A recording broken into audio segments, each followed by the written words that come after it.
कार्पण्य दोषोपहत स्वभाव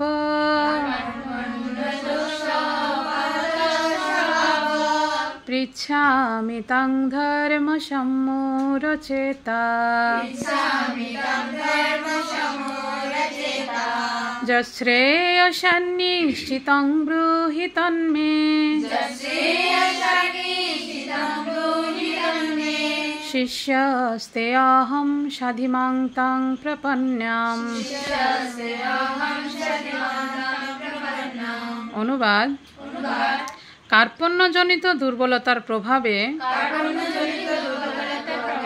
আমি এখন কিংকর্তব্য বিমূঢ় হয়েছি এবং আমার কর্তব্য সম্বন্ধে বিভ্রান্ত হয়েছি। এই অবস্থায় আমি তোমাকে জিজ্ঞাসা করছি, এখন কি করা আমার পক্ষে শ্রেয়স্কর তা আমাকে বলো।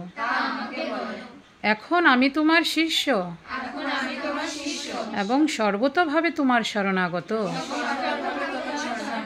দয়া করে তুমি আমাকে নির্দেশ দাও। হরে কৃষ্ণ।